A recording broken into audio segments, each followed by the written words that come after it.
Okay, so today I'm going to showcase you all the varieties of tomato that I'm growing this year. There are plenty of them. So let's begin. This is basically it's not a stable variety yet. Currently stabilizing it. It's a hybrid from the Amethyst Jewel. Is one of the blue tomatoes, and this one had slightly yellowish white fruit with a slight blue tint on top. So let's see how this variety will turn out. Last year I was very satisfied with it, so I will try to stabilize it. Then here is the white tomaso, a wonderful blue white variety.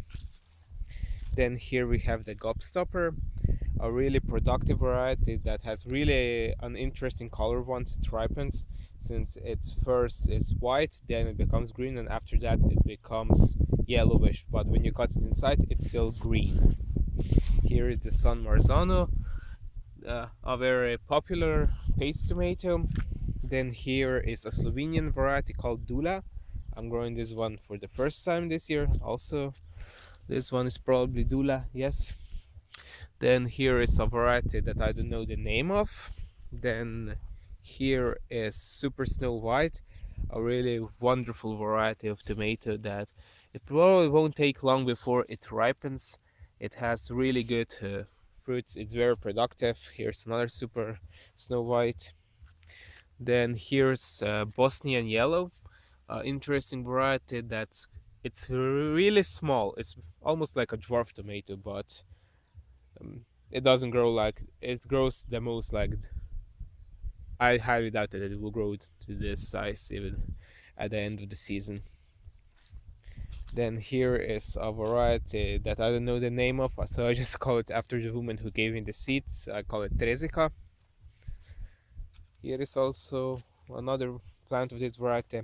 Then here we have Earl's Fox, a potato leaf variety that also doesn't grow really big, but it has quite big fruits once they start to ripe. Then here we have the yellow banana, a very productive variety that doesn't grow really high. It will stay like this. It's basically belongs to those that have the determined growth type. I think I pronounced it right. Then here we have German orange strawberry. It has some fruit down there. I'm growing this one for the first time this year. On this side, I have the Tomata, a really interesting variety that will finally have fruit up here. I don't know why it didn't set any flower stalks. It had like 10 grow tips here. It was insane how much it started to grow weirdly. Normally, I don't plant two tomato plants together, but this year I had a few extra plants and I just didn't have the space to plant them individually, so they're like this. As long as they have 1 2 fruits that I can collect seeds, I don't care. So the other ones will have plenty of space for themselves, yeah. And then what's here?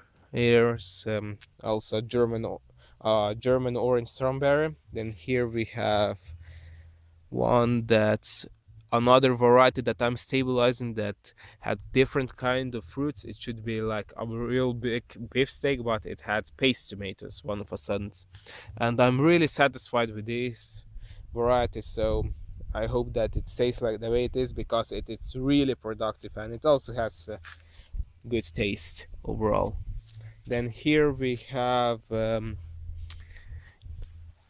another one. Yeah, it's a yellow one. Yeah, I don't know the name of this one. I assume it's a Slovene variety called Mere, but I'm not sure. I need to get that one and compare them. If the plants are identical and if the fruit are identical, then it's that variety. Here is a Slovene variety called Luka. I'm growing this one for the first year. Yeah. Next is White Queen, also a really interesting variety.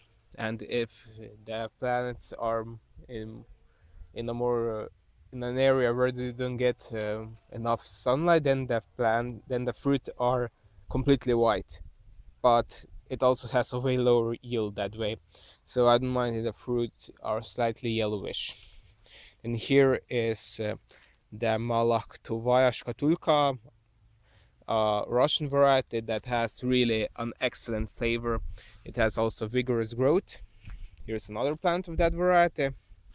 And here we have a Russian variety called Ded Moroz. It is also very productive very early, and it has potato leaves, as you can see, and also plenty of these suckers that I need to constantly remove because they are such an annoyance. Okay, here we have unripe German green cherry. Although I think that one of them is more of a beefsteak. I don't know what happened with this one. Maybe a natural mutation happened. I don't know. I have two plants together because both of them looked really weak when I planted them, but now they look completely normal. Then here's Chile Verde. I'm growing this variety for the first time. It's apparently a green paste tomato. I got the seeds from free, so I don't know much information about this one. Here is Ilde. It has multiflora flowers, yeah, and plenty of fruits on them. A really good cherry variety. Here's another plant of that one.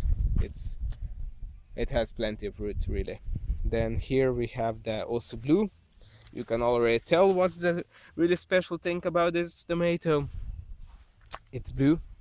Here we have an Italian variety called Costoluto Frione. It's this. What was Fiorentino or something like that. I don't know Italian. Granted, Italy is very close to my country, but I don't know Italian. Then here we have the green bell pepper.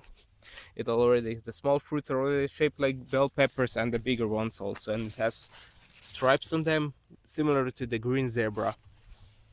Then here we have the Amazon chocolate tomato. It also has nice potato leaves, but it doesn't grow really that big, the plant itself. Then here we have Hawaiian pineapple, a really good orange tomato that can last year the biggest fruit had 815 grams. That's quite a lot for a non-red tomato. Normally the bigger ones are all red. Then here we have Chongli, a way better variety than the yellow and red pear. I will introduce this variety this year in one of my videos, and it's not really that common, but it really should be common because it's an excellent tomato and very productive also. Here's also another plant of Chongli, and I need to remove plenty of the suckers. That's one of the backdraws, similar to the yellow pear. It has suckers everywhere, and once the leaves get big, it starts growing suckers out of these small segments. It's an annoyance, really, but it's very productive, so I shouldn't complain. Then here we have what's this, orange Russian. Yep, an Oxford tomato that also can grow really tall. Here the fruits outside with no protection can get really big, but you need to protect them a little bit from the sun, so you shouldn't plant them on the outside but on the inside among the other tomatoes, so the fruits are protected from the sun, and also the plants grow really huge. They can grow over 2 meters tall. Outside in a greenhouse they would be even bigger. And here we have what's this, oh, here's a green zebra, but and on the other side it's the orange or what's it called, orange Russian. Yeah, orange Russian. Again, I didn't have enough place for the green zebra because I forgot about it. I had so many varieties that I simply forgot about a few of them, and yeah, I need to collect the seeds. Here is a striped red boar. It also, you can already see the stripes. It's a small plant here. And on this side, which variety do I have here? I think that this is Big Zag that's on this side. Basically a hybrid variety, but I'm stabilizing it at the moment. And last year one of the plants had a really enormous fruit on them. Then here is my own variety. It's called Bretskvitsa. Basically it means little peach.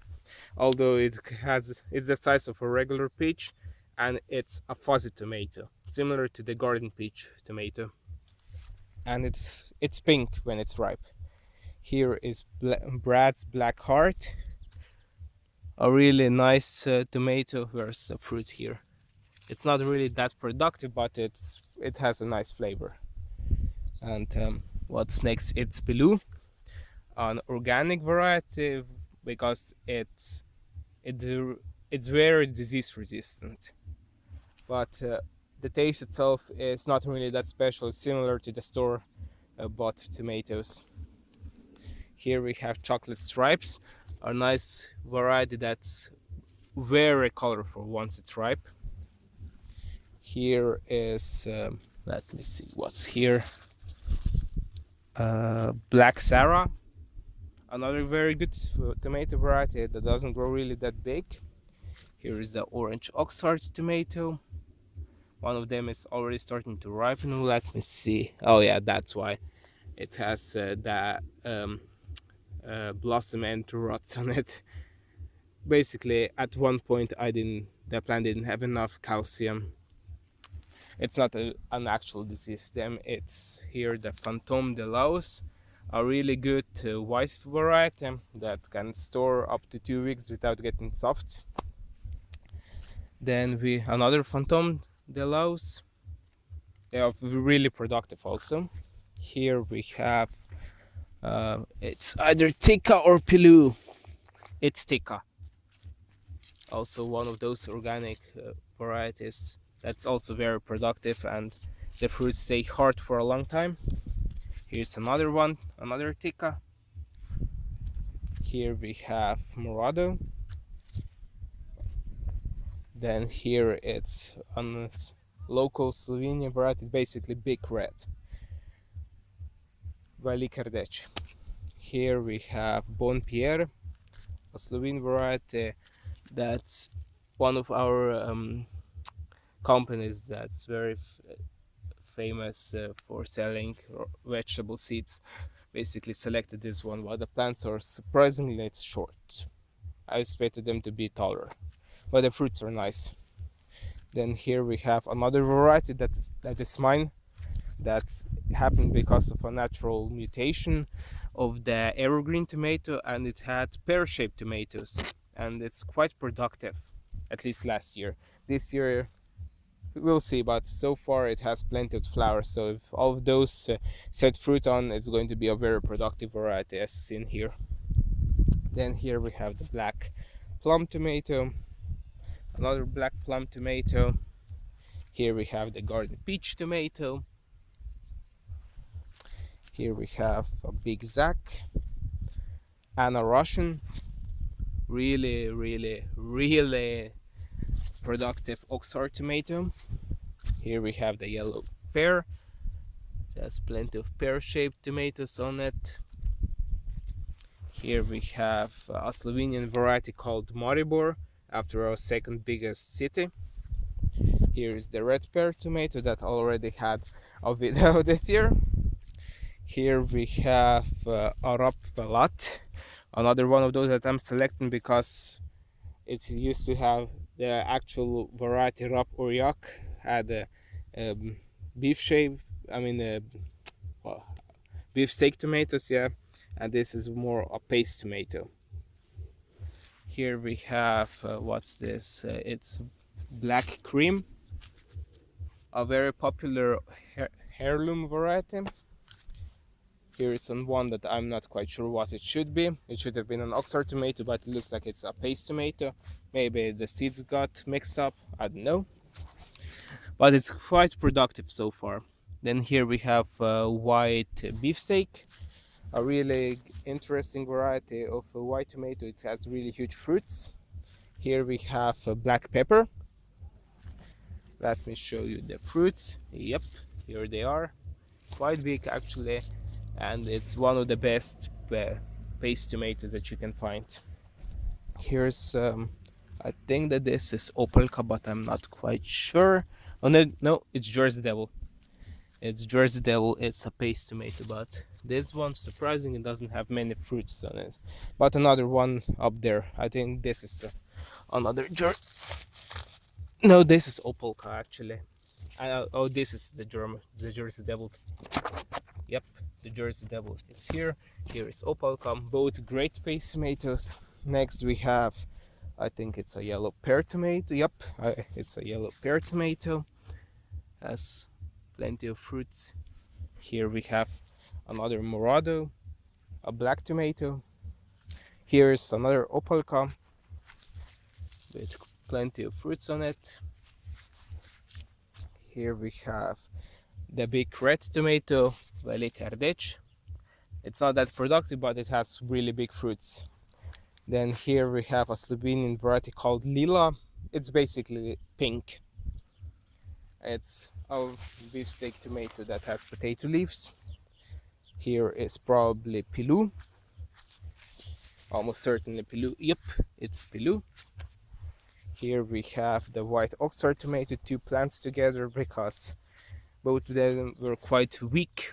So I decided to plant two together, and so far they set out quite a lot of fruits. So white Oxford tomato, it's a good variety. Here we have, I think it's evergreen, but I'm not quite sure. Yep, it's evergreen. One of the best tomatoes that you can have. It's really one of the tastiest. Here's a Japanese black truffle. It has like almost like baggy pear-shaped tomatoes, black. It's a really good variety. Here we have then Paul Robinson, a quite known heirloom variety. And what do we have here? Andrew is German green. Here's some other tomatoes. And then I think this is the Costoluto Fiorentino one. There's plenty of fruit here that are really a unique shape. Garden peach, another variety that's quite small. It has fuzzy fruit, but it's quite productive for this, considering how small the actual plant is. And then here we have one that I received. Apparently it's yellow Zapotet, but the real Zapotet has really a ripped fruit. This one doesn't, so I don't know what this is. And then Orange Santa is here. A really good orange tomato that's also very productive.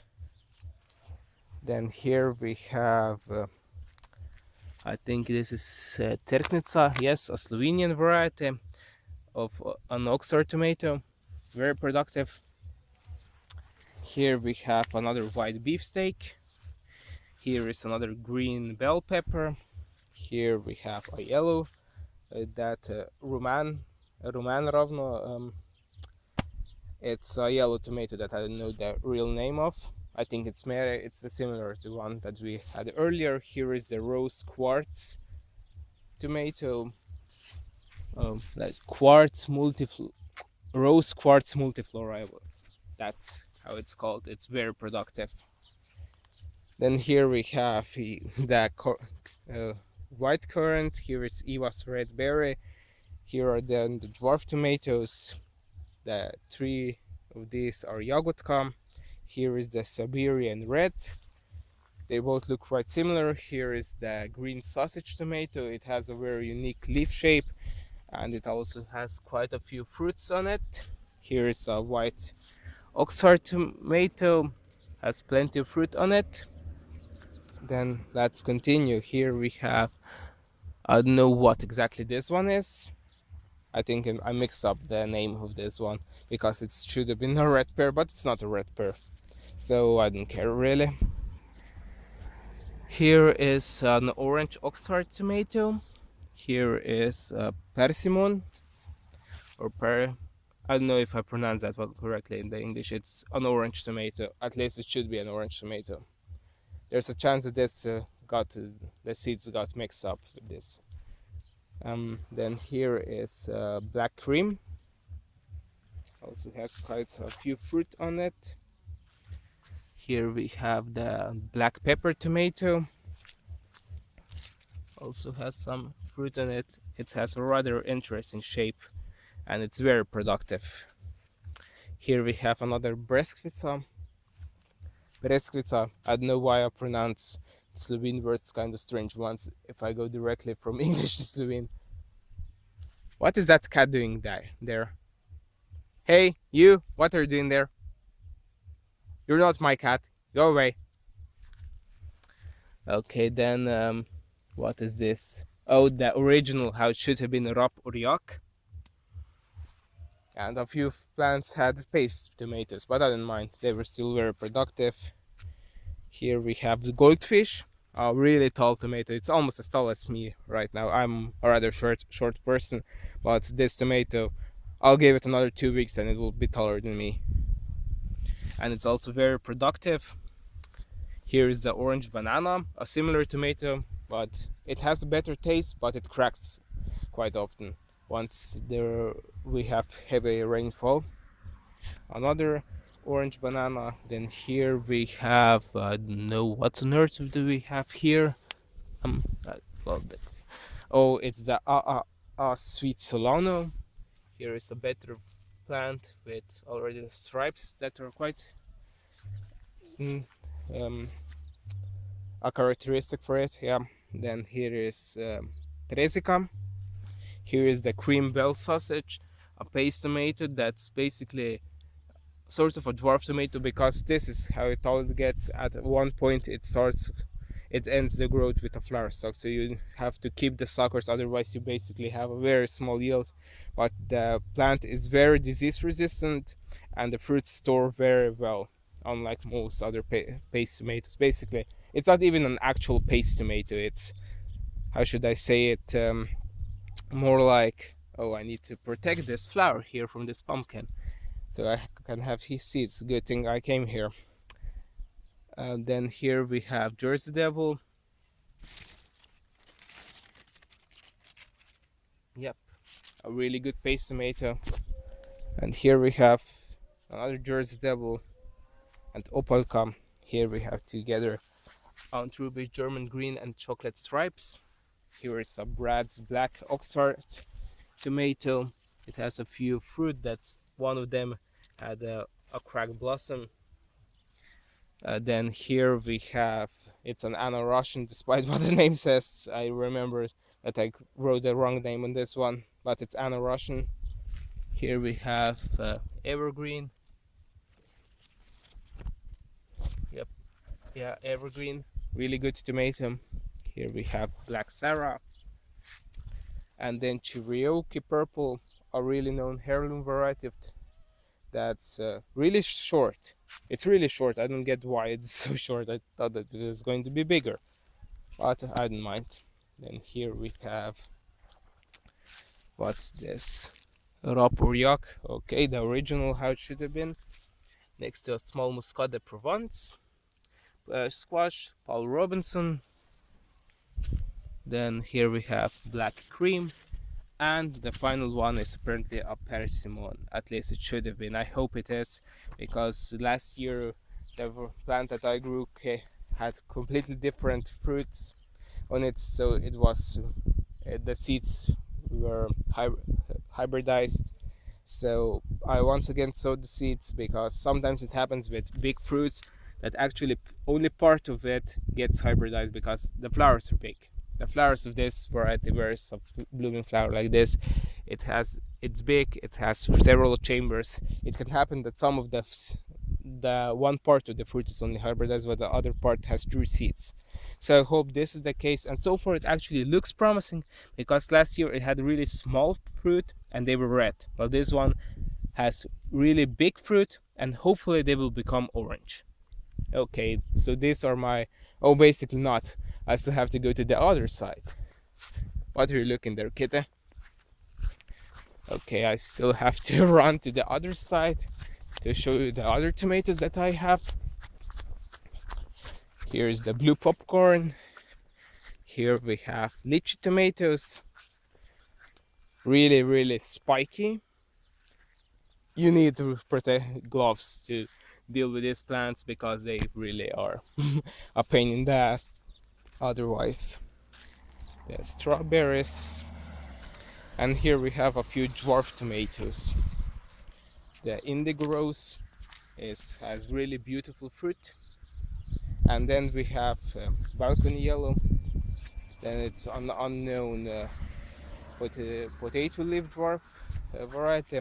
Here's a Slovenian one called Chokats, and another Slovenian one called Jani Pretlikov, and here is Sleeping Lady, a black variety, and it has really good fruit ones. It starts to ripe, but so far, well, I can not show you really. Here they are. So these are my tomato varieties, and as well as some sweet peppers here that are violet. Interesting combination, isn't it? Okay, so see you next time. Bye.